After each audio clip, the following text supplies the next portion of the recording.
Assalamualaikum warahmatullahi wabarakatuh. Lakukan ikhtiar, langitkan doa. Semangat! Sekarang kita bahas aplikasi tekanan zat pada makhluk hidup. Mekanisme kerjanya bagaimana? Penasaran? Yuk kita bahas bersama. 1. Pengangkutan air dan nutrisi pada tumbuhan. A. Pengangkutan air pada tumbuhan. Pengangkutan air pada tumbuhan ada dua macam, satu pengangkutan ekstravaskuler, dua pengangkutan intravaskuler. Pengangkutan ekstravaskuler adalah pengangkutan yang berlangsung di luar jaringan pengangkut, dan pengangkutan intravaskuler adalah pengangkutan yang berlangsung dalam jaringan pengangkut. Kita lihat bagaimana jalannya air pada tumbuhan mulai dari akar sampai ke daun. Faktor pertama yang mempengaruhi adalah tekanan akar. Perhatikan animasi gambar proses masuknya air pada akar. Ingat pelajaran semester 1, jaringan penyusun akar dari luar ke dalam. Air masuk ke sel epidermis melalui proses secara osmosis. Osmosis adalah perpindahan pelarut, misalnya di sini air, dari larutannya encer, yaitu konsentrasi zat terlarutnya rendah, ke larutan yang lebih pekat yang konsentrasi zat terlarutnya tinggi melalui membran semipermeabel. Membran semipermeabel adalah selaput pemisah yang hanya dapat dilalui oleh air dan zat tertentu yang larut di dalamnya. Dari epidermis, air bersama zat yang terlarut di dalamnya.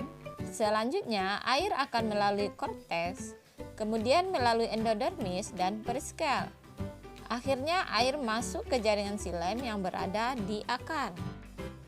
Pengangkutan pada akar ini merupakan pengangkutan ekstravaskuler yang terjadi di luar berkas pembuluh. Setelah air masuk ke xilem akar, selanjutnya air akan dibawa ke xilem batang dan ke xilem daun. Lalu bagaimanakah air dapat naik dari akar ke bagian tumbuhan lain yang lebih tinggi? Faktor selanjutnya yang mempengaruhi pengangkutan air pada tumbuhan adalah daya kapilaritas batang. Apa itu kapilaritas? Kapilaritas adalah peristiwa naiknya zat cair melalui lubang yang sempit atau pipa kapiler. Semakin sempit lubang kapiler, semakin besar daya kapilaritasnya. Jadi pipa kapiler itu memiliki bentuk yang hampir menyerupai sedotan, akan tetapi memiliki diameter yang sangat kecil.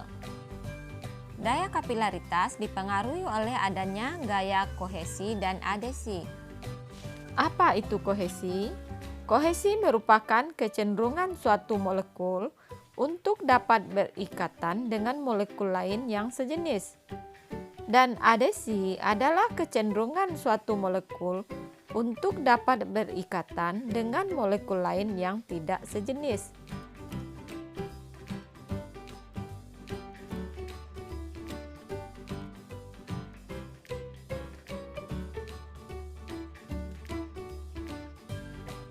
Untuk ilustrasi naiknya air pada pembuluh xilem, kita lakukan percobaan dengan menyelupkan ujung tisu ke dalam cairan yang sudah kita beri warna.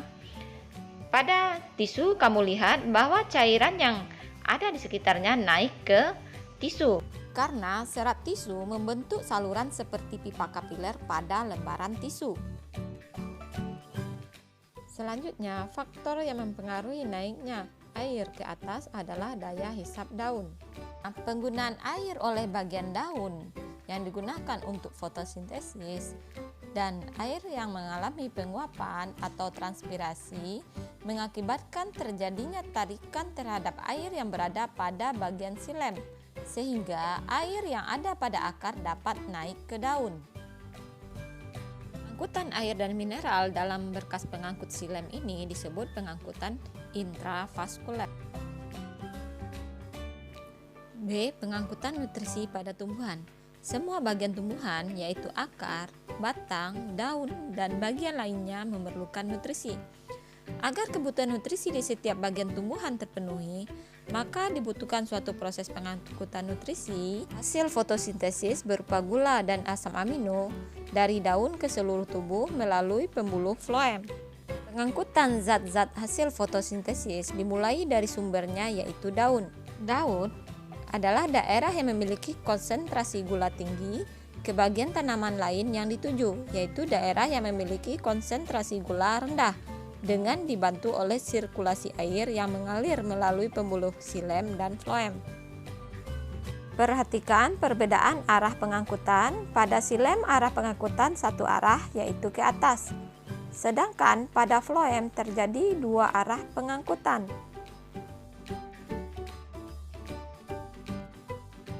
Aplikasi konsep tekanan yang kedua yaitu tekanan darah pada sistem peredaran darah manusia.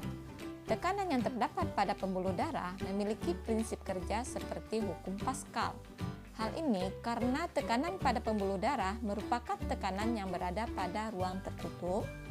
Pada saat jantung memompa darah, darah akan mendapatkan dorongan sehingga mengalir melalui pembuluh darah. Saat mengalir dalam pembuluh darah, darah memberikan dorongan pada dinding pembuluh darah yang disebut dengan tekanan darah. Agar tekanan darah tetap terjaga, maka pembuluh darah harus terisi penuh oleh darah. Bila terjadi kehilangan darah akibat kecelakaan atau penyakit, tekanan darah dapat hilang, sehingga darah tidak dapat mengalir menuju sel-sel di seluruh tubuh. Akibatnya, sel-sel tubuh akan mati karena tidak mendapatkan pasokan oksigen dan nutrisi. Tekanan darah diukur dengan menggunakan sebuah alat yang bernama sphygmomanometer atau yang disebut juga dengan tensimeter. Tekanan darah diukur di dalam pembuluh nadi atau arteri besar yang biasa dilakukan di tangan bagian lengan atas. Tekanan darah yang normal berkisar antara 120/80 mm/Hg. Angka pertama menunjukkan tekanan saat bilik berkontraksi dan darah terdorong keluar dari bilik jantung melalui pembuluh arteri yang disebut angka sistol. Angka kedua yang lebih rendah adalah hasil pengukuran tekanan saat bilik relaksasi dan darah masuk menuju bilik jantung tepat sebelum bilik-bilik ini berkontraksi lagi yang disebut angka diastol. Pada proses pengukuran tekanan darah juga berlaku hukum Pascal. Ingat, menurut Pascal, tekanan yang diberikan kepada zat cair dalam ruang tertutup akan diteruskan ke segala arah dengan besar yang sama. Jadi, dengan demikian, tekanan darah yang berada pada bagian aorta akan sama dengan tekanan yang ada pada arteri atau pembuluh nadi yang ada di lengan atas atau di bagian tubuh yang lainnya.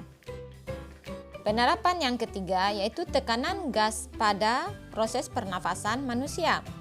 Di dalam paru-paru, tepatnya di alveolus, terjadi pertukaran antara oksigen atau O2 dan karbon dioksida atau CO2. Setiap menit, paru-paru dapat menyerap sekitar 250 ml oksigen dan mengeluarkan sebanyak 200 ml karbon dioksida. Proses pertukaran antara oksigen dengan karbon dioksida terjadi secara difusi. Difusi yaitu proses perpindahan zat terlarut dari daerah yang memiliki konsentrasi dan tekanan parsial tinggi ke daerah yang memiliki konsentrasi dan tekanan parsial rendah. Tekanan parsial adalah tekanan yang diberikan oleh gas tertentu dalam campuran gas tersebut. Nah, pada bagian ini yang dimaksud dengan tekanan parsial adalah tekanan O2 atau oksigen dan CO2 atau karbon dioksida yang terlarut di dalam darah. Tekanan parsial O2 diberi simbol PO2, sedangkan tekanan parsial CO2 diberi simbol PCO2. Pada sistem peredaran darah, tekanan parsial antara O2 dan karbon dioksida atau CO2 bervariasi pada setiap organ.